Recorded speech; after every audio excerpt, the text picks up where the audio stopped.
Today is also a day of celebrating the birthday of King David, but the mourning of him, because today is also his birthday and the day he passed away.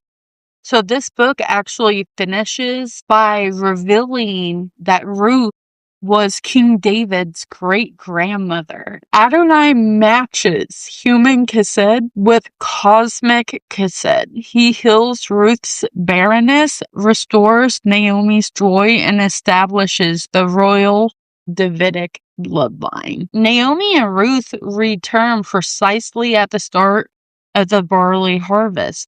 Barley is a coarse grain historically used for animal feed.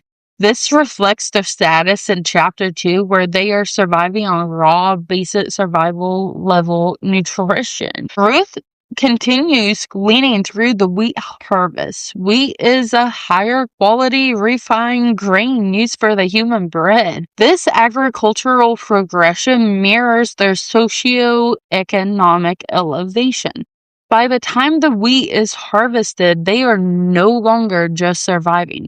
They are integrating into society. So, situated on a place of separation and intense testing, where Boaz and Ruth are sifted to reveal their true, pure moral characters. And I want to step away from that for a second, because I think we need to really remember what's going on here with their bloodlines, and the reason why Boaz is so quick to try and be a model citizen when it comes to Ruth here, because something a lot of people tend to forget with Boaz is, I believe it was either his mother or great-grandmother was Rahab, who was the prostitute in the story of Jericho. And with that being said, his lineage was already considered technically tarnished. Ruth was also a Moabitess. A Moabitess coming from Moab. You should recognize the name Moab.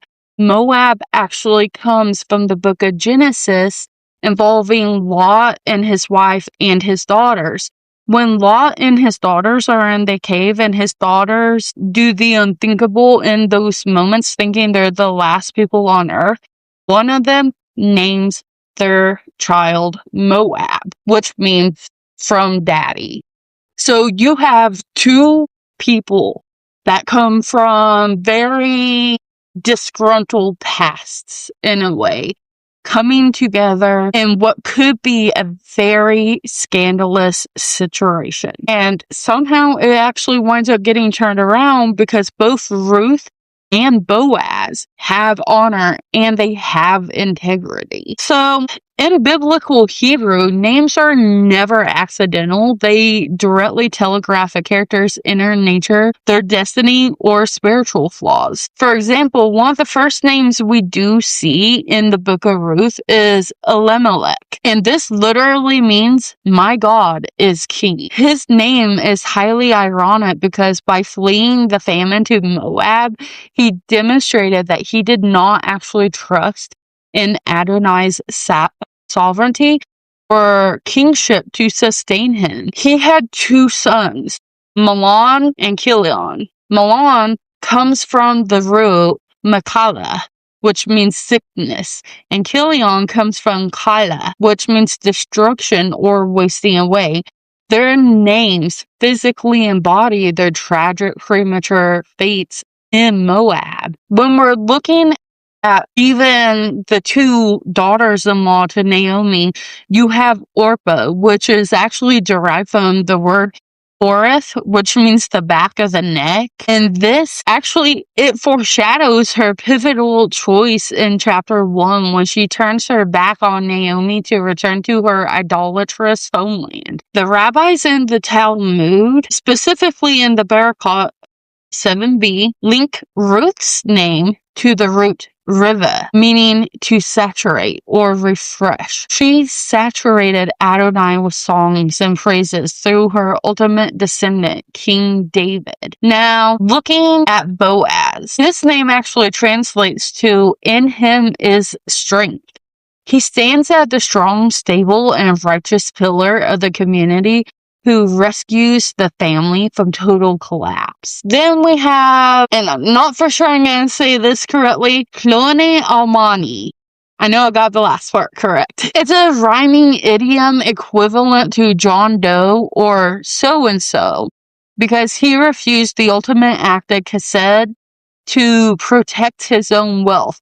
The text blanks out his name, teaching that selfishness leads to anonymity. I can't English today. I'm sorry. Chapter 1 serves as the crucial catalyst for this entire story, detailing tragedy, abandonment, and a radical transformative conversion to the Jewish faith. So, real fast, we are going to break down chapter 1, and then we are going to read it. And I'm going to do that throughout the chapters in this book. Okay.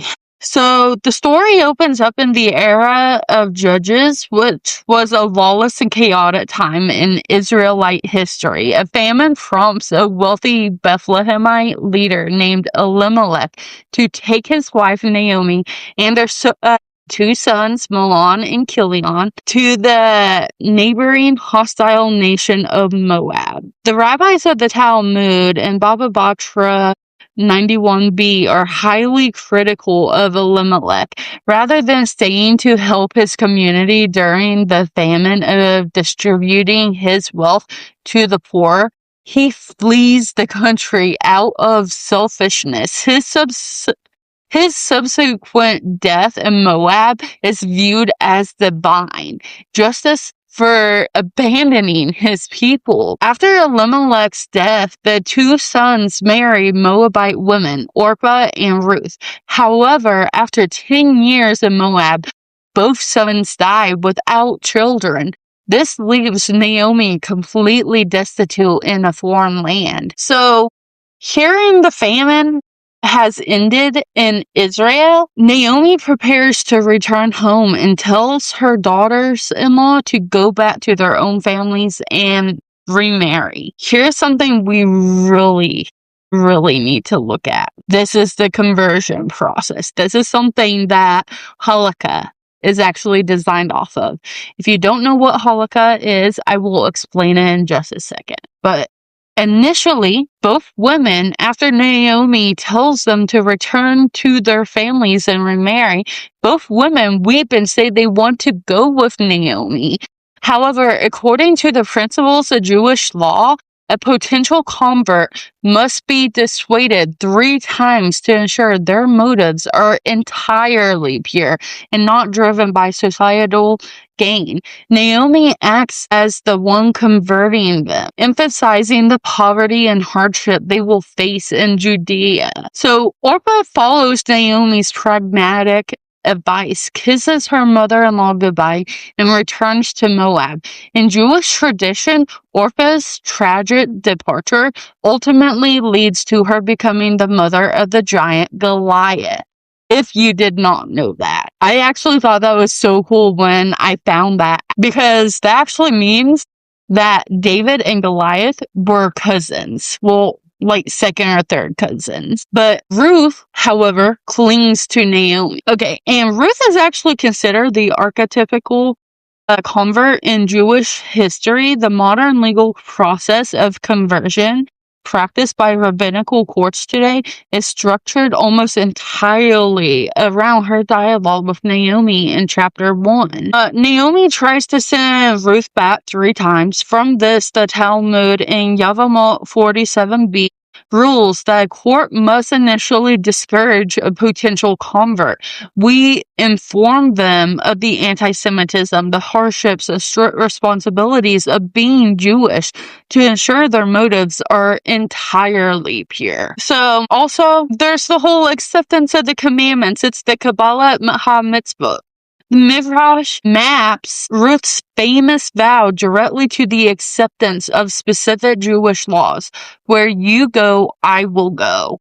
Acceptance of the laws of travel, boundaries on Shabbat. Then you have where you lodge, I will lodge, which pretty much is acceptance of the laws of family purity and modest dwelling. Your people shall be my people. This was the total merging of personal identity with the collective destiny of the Jewish nation. And finally, your God, my God. The absolute rejection of idolatry and acceptance of the 613 commandments. Once Naomi saw that Ruth was absolutely determined, she stopped arguing with her. This teaches the Beit Din, the rabbinical court, that once a candidate demonstrates true unwavering commitment, they are to be fully embraced as a legal equal member of the Jewish family with no further delays. So Ruth utters one of the most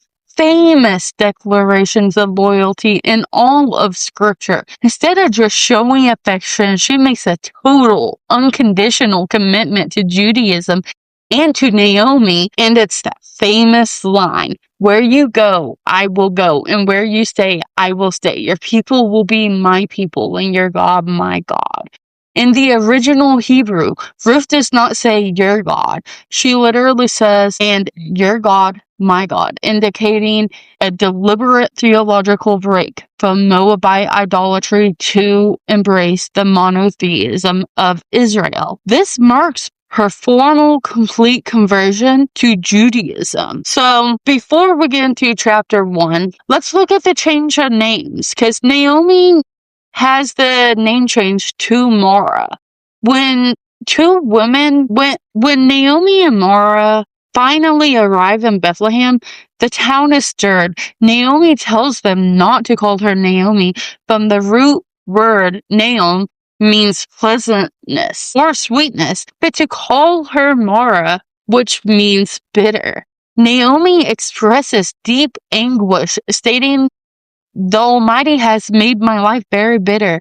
The Lord has brought misfortune upon me."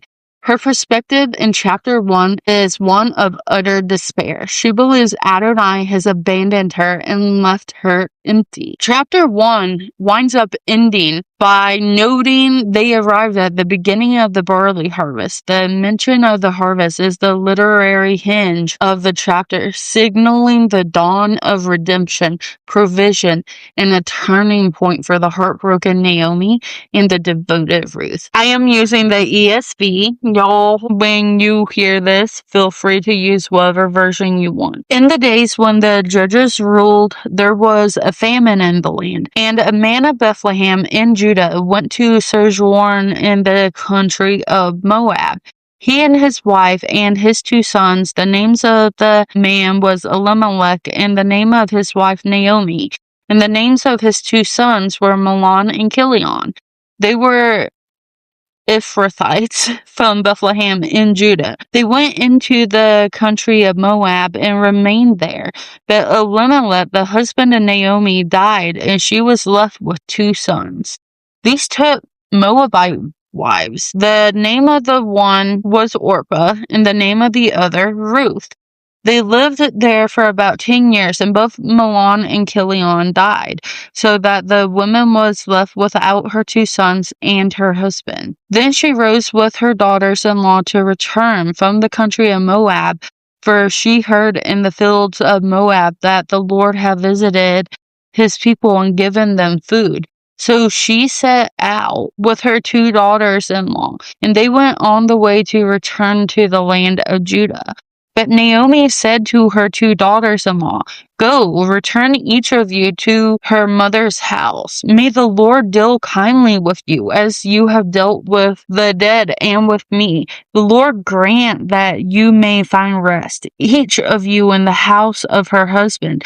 Then she kissed them, and they lifted up their voices and wept. And they said to her, "No, we will return with you to your people." But Naomi said, "Turn back, my daughters. Why will you go with me? Have I yet sons in my womb that they may become your husbands? Turn back, my daughters. Go your way. For I am too old to have a husband. If I should say I have hope, even if I should have a husband this night and should bear sons, would you therefore wait till they were grown? Would you therefore refrain from marrying? No, my daughters, for it is exceedingly bitter to me for your sake that the hand of the Lord has gone out against me." Then they lifted up their voices and wept again, and Orpah kissed her mother-in-law, but Ruth clung to her. And she says, "See, your sister-in-law has gone back to her people and to her gods. Return after your sister-in-law." But Ruth said, "Do not urge me to leave you or to return from following you. For where you go, I will go, and where you lodge, I will lodge. Your people shall be my people, and your God my God. Where you die, I will die, and there will I be buried. May the Lord do so to me, and more also, if anything but death parts me from you." And when Naomi saw that she was determined to go with her, she said no more. So the two of them went on until they came to Bethlehem. And when they came to Bethlehem, the whole town was stirred because of them. And the women said, "Is this Naomi?" She said to them, "Do not call me Naomi, call me Mara, for the Almighty has dealt very bitterly with me. I went away full, and the Lord has brought me back empty. Why call me Naomi when the Lord has testified against me, and the Almighty has brought calamity upon me?" So Naomi returned, and Ruth the Moabite, her daughter-in-law, with her, who returned from the country of Moab, and they came to Bethlehem at the beginning of the barley. So now we need to look at chapter 2. And chapter 2 of the book of Ruth shifts the narrative from the bitter grief of Naomi's return to the active orchestration of redemption in Jewish tradition. This chapter introduces the legal and ethical framework of agricultural charity, which is tzedakah. Let's talk about that for a minute, because the legal concept of leket, shikah, and piyah, it can be a little bit messy if you don't fully understand. So Ruth requests permission from Naomi to go glean the fields. And this practice relies directly on 3 distinct commandments in the Torah designed to support the poor, the stranger, the widow, and the orphan. So, according to Jewish law, being halakha, landowners are commanded to leave parts of their harvest behind. The piyah, which is leaving the actual corners of the fields unharvested. The shikah, leaving behind any leaves forgotten during gathering. The leket, which is leaving individual stalks of grain that slip or fall from the reaper's hands. So in Ruth 2:3, it notes that she happened to end up in the field of Boaz. And in Jewish theology, there's no such thing as a random chance.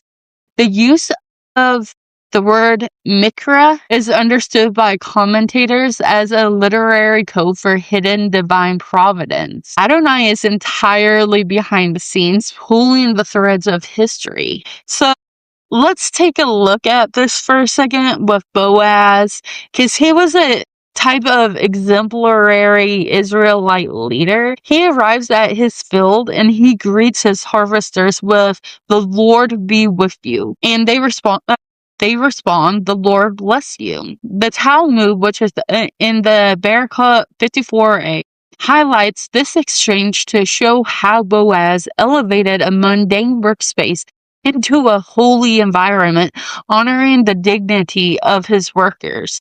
Boaz then notices Ruth and asks his overseers, "To whom does this young woman belong?" He asks about her lineage and identity, not just her appearance. The overseer praises her work ethic, noting she has worked tirelessly since morning with barely any rest.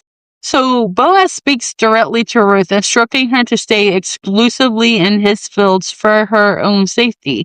He commands his young men not to harass or touch her, and invites her to freely drink from the water jars his workers have filled. In doing so, Boaz provides physical protection, financial stability, and emotional validation to a vulnerable foreign convert. So at lunchtime, Boaz invites Ruth to sit with the reapers, offering her bread dipped in wine vinegar and roasted grain. He serves her so generously that she eats her fill and still has leftovers to pack away for Naomi. The Midrash in Ruth Rabbah 5:6 explicitly interprets this specific meal through a messianic lens. The bread and vinegar represent the eventual suffering and ultimate triumphs of King David and the Messiah, both of whom will descend directly from Ruth's lineage. Once Ruth goes back to glean, Boaz secretly orders his reapers to purposely pull stalks out from the bundles and drop them on the ground for her to gather. He constructs a system that maximizes her yield while fully preserving her human dignity, sparing her from the shame of begging. So, let's get into the discovery of the Goel, because Ruth returns to the city with the entire Ifa of barley, which is roughly 30 to 50 pounds of grain. You know that was heavy after a long day's work. But she returns with not only that, but with her packed meal leftovers. Naomi is absolutely stunned by the sheer volume and asks who showed her such extraordinary kindness. When Ruth reveals the man's name is Boaz, Naomi experiences a profound psychological shift from despair to hope. She cries out, "That man is closely related to us. He is one of our redeeming kinsmen." In ancient Israelite society, a Goel was a close male relative obligated to step in and save an impoverished family member from systemic ruin. This included buying back sold ancestral land or marrying a childless widow to preserve the family line. Chapter 2 closes with Ruth continuing to glean through both the barley and wheat harvests, safely anchored in Boaz's field, while building a solid foundation for her future. So now that we've done a kind of overview of chapter 2, let's get into script. Now, Naomi had a relative of her husband's, a worthy man of the clan of Elimelech, whose name was Boaz. And Ruth the Moabite said to Naomi, "Let me go to the field and glean among the ears of grain after him, in whose sight I shall find favor." And she said to her, "Go, my daughter." So she set out and went and gleaned in the field after the reapers. And she happened to come to the part of the field belonging to Boaz, who was one of the clan of Elimelech.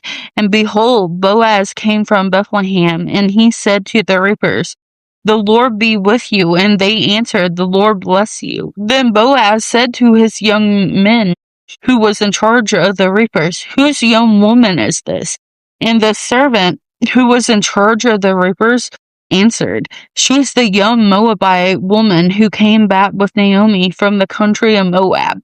She said, "Please let me glean and gather among the sheaves after the reapers." So she came, and she has continued from the early morning until now, except for a short rest. Then Boaz said to Ruth, "Now listen, my daughter, do not go to glean in another field or leave this one, but keep close to my young women. Let your eyes be on the field that they are reaping, and go after them. Have I not charged the young men not to touch you? And when you are thirsty, go to the vessels and drink what the young men have drawn." Then she fell on her face, bowing to the ground, and said to him, "Why have I found favor in your eyes, that you should take notice of me, since I am a foreigner?" But Boaz answered her, "All that you have done for your mother-in-law since the death of your husband has been fully told to me, and how you left your father and mother in your native land and came to people that you did not know before. The Lord repay you for what you have done, and a full reward be given you by the Lord, the God of Israel, under whose wings you have come to take refuge." Then she said, "I have found favor in your eyes, my lord, for you have comforted me and spoken kindly to your servants, though I am not one of your servants." And at the mealtime, Boaz said to her, "Come here and eat some bread and dip your morsel in the wine." So she sat beside the reapers, and he passed to her roasted grain. And she ate until she was satisfied, and she had some left over. "Where did you glean today? And where have you worked? Blessed be the man who took notice of you." So she told her mother-in-law with whom she had worked, and said, The man's name with whom I work today is Boaz. And Naomi said to her daughter-in-law, May he be blessed by the Lord, whose kindness has not forsaken the living or the dead. Naomi also said to her, The man is a close relative of ours, one of our redeemers. And Ruth the Moabite said, Besides, he said to me, You shall keep close by my young men until they have finished all my harvest. And Naomi said to Ruth, her daughter-in-law, It is good, my daughter, that you go out with this young woman, lest in another field you be assaulted. So she kept close to the young woman of Boaz, gleaning until the end of the barley and wheat harvest, and she lived with her mother-in-law. Okay, so getting back into this, let's go ahead and take a look at an overview of chapter 3. So, in chapter 3 of the Book of Ruth, the dramatic and psychological turning point of the narrative in Jewish tradition, this chapter is studied as a masterclass in extreme vulnerability, radical modesty, and the legal mechanisms of Levirate-style marriage obligations. We see that Naomi realizes the harvest seasons are ending. She shifts her focus from temporary food security to permanent stability for Ruth, seeking a Manoach, a home and security through marriage. Naomi commands Ruth to wash, anoint herself with oils, and the threshing floor in the ancient Near East were notorious hotbeds for drunkenness and illicit prostitution during harvest celebrations. Naomi was asking Ruth to take an immense spiritual, physical, and reputational risk. Yet Ruth responds with absolute obedience. All that you say to me, I will do. So Boaz winds up eating, drinking, and lying down to sleep in a happy mood at the edge of the grain heap. Ruth creeps in silently and uncovers his feet and lies down. At midnight, Boaz wakes up startled and shivering, discovering a woman lying at his feet. The Hebrew text implies a moment of profound moral testing and shock. Boaz asks, Who are you? Ruth identifies herself simply as, I am your handmaid, Ruth. She then makes a bold legal demand. Spread your cloak over your handmaid, for you are a redeeming kinsman. The word for cloak is Qanna, is the exact same Hebrew word for we. At the end, it's greater than at the beginning. She did not run after younger men, whether rich or poor, but chose an older, righteous man to rebuild her deceased husband's lineage. Boaz actually winds up declaring, all the people in the gate of my town know that you are a woman of valor. In the structure of the Hebrew Bible, the Tanakh, the Book of Ruth directly follows the Book of Proverbs, which ends with the famous poem praising the Ashet Kayil. Ruth is the literal personification of that ideal woman. Boaz accepts the proposal but reveals a major legal complication under Jewish law. These 6 descendants are David, Daniel, Hananiah, Mishael, Azariah, and ultimately the Mashiach, known as the Messiah. Ruth returns to Naomi, who asks, Who are you, my daughter? Meaning, are you a married woman yet or still single? This is one of my favorite chapters. So let's go ahead and get into it. I'm excited to read this part. Then Naomi, her mother-in-law, said to her, My daughter, should I seek rest for you that it may be well with you? Is not Boaz our relative with whose young women you were? See, he is winnowing barley tonight at the threshing floor. Wash therefore and anoint yourself and put on your cloak and go down to the threshing floor. But do not make yourself known to the man until he has finished eating and drinking. But when he lies down, observe the place where he lies. Then go and uncover his feet and lie down, and he will tell you what to do. And she replied, "All that you say I will do." So she went down to the threshing floor and did just as her mother-in-law had commanded her. And when Boaz had eaten and drunk and his heart was merry, he went to lie down at the end of the heap of grain. Then she came softly and uncovered his feet and lay down. At midnight the man was startled and turned over, and behold, a woman lay at his feet. He said, "Who are you?" And she answered, "I am Ruth, your servant. Spread your wings over your servant, for you are a redeemer." And he said, "May you be blessed by the Lord, my daughter. You have made this last kindness greater than the first, in that you have not gone after young men, whether poor or rich. And now, my daughter, do not fear. I will do for you all that you ask.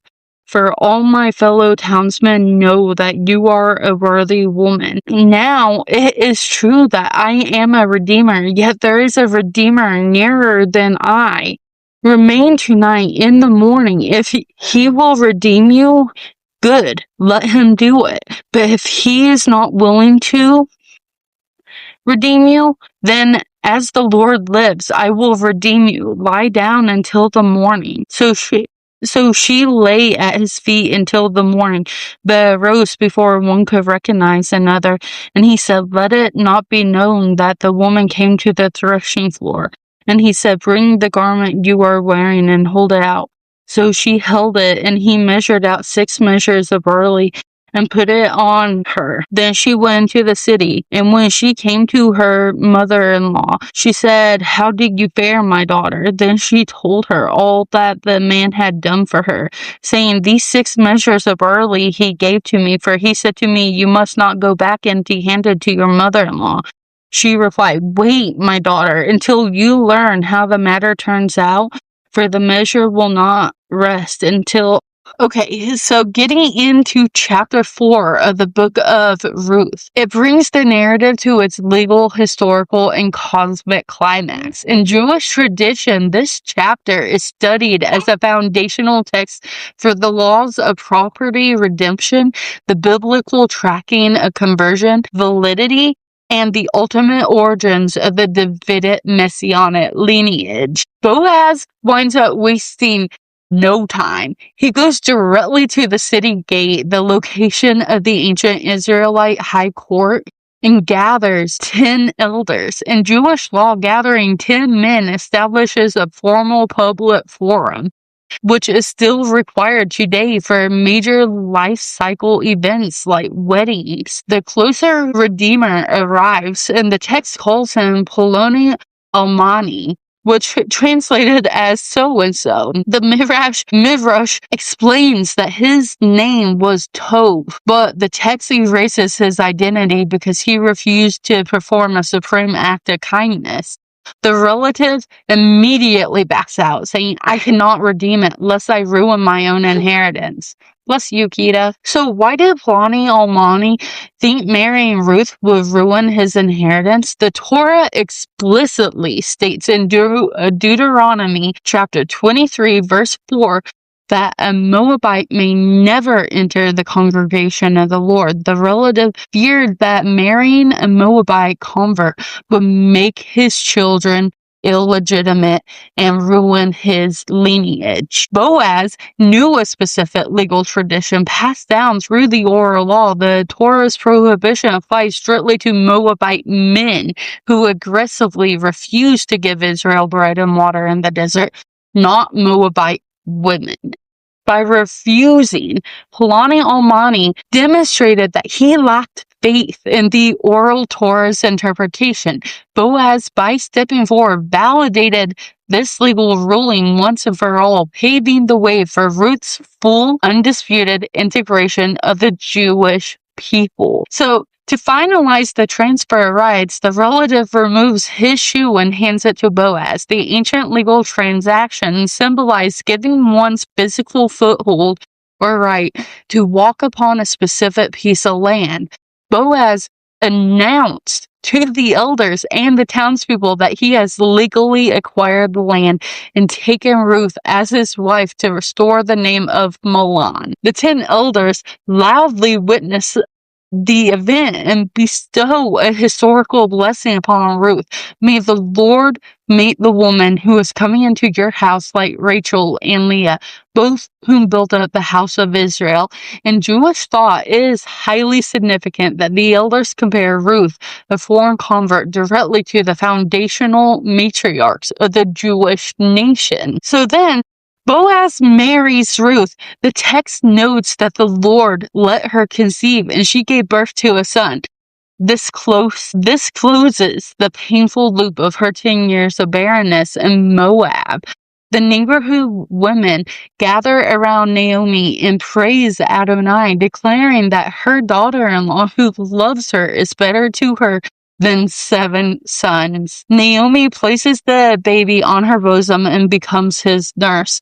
Her psychological transition from Mara back to Naomi is complete. The neighbors named the baby Obed, meaning one who serves Adonai. The book abruptly shifts style in its final 5 verses to list a formal genealogy from Perez all the way down to the ultimate historical payoff. The very last word of the entire book of Ruth is David. The entire narrative serves as a divine master plan. Ruth's radical choice to convert, coupled with Boaz's fearless adherence to the oral law and acts of Chesed, directly create the lineage of King David from whom the future Mashiach will descend.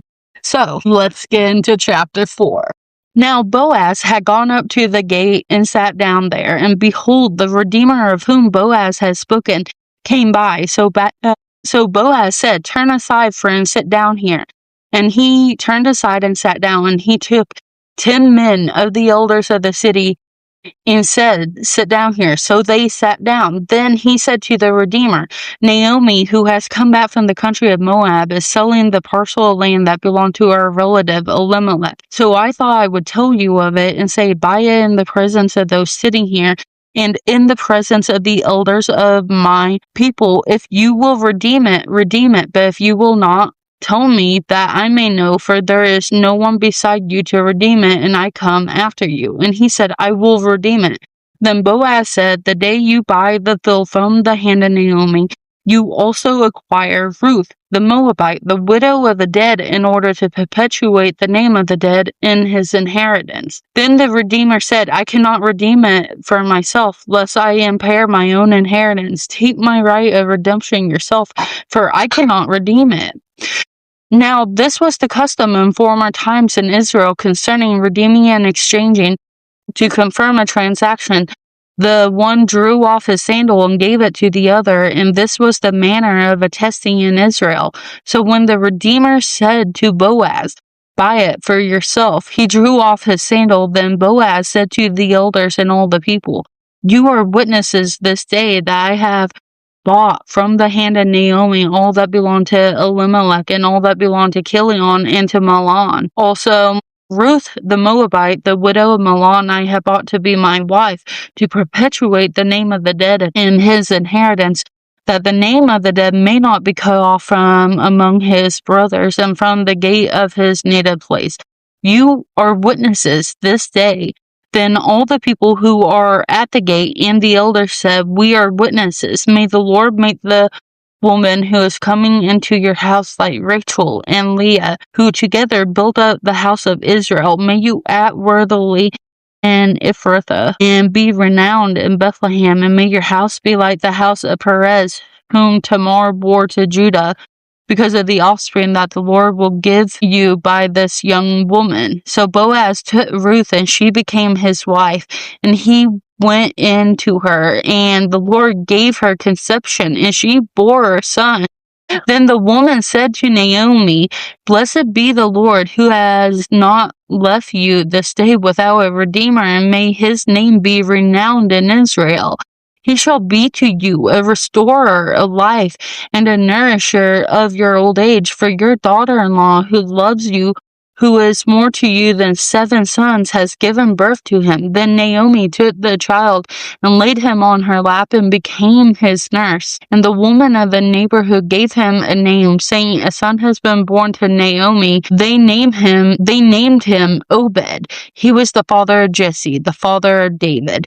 Now, these are the generations of Perez. Perez fathered Hezron. Hezron fathered Ram. Ram fathered Amminadab. Amminadab fathered Nahshon. Nahshon fathered Salmon. Salmon fathered Boaz. Boaz fathered Obed. And Obed fathered Jesse. And Jesse fathered David. The Book of Ruth is the literal origin story of the Jewish monarchy and the ultimate future Messiah.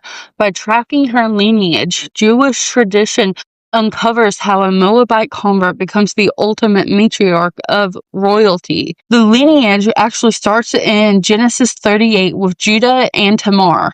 When the elders blessed Boaz and Ruth in chapter 4, they prayed that their house will be like the house of Perez. This bridges the past to the present. King David faced political enemies who tried to smear his lineage, claiming he was illegitimate because his great-grandmother was a Moabite. The Book of Ruth serves as a public, divinely inspired legal proof, proving that David's lineage was entirely pure, sanctioned by the High Court of Bethlehem, and valid under the oral law. Because the ultimate Messiah descends from David, he also descends from Ruth. This teaches that the Redeemer of Israel cannot come from a vacuum of perfection. The Messiah must possess Ruth's traits of radical Chesed. The Book of Ruth is one of my absolute favorite books. It teaches us so much, especially when you're looking at the history of it and the history of the lineages. And this book is so special in so many ways. Not only does it talk about the story of Ruth, it talks about the loving kindness of the Messiah. It talks about Adonai's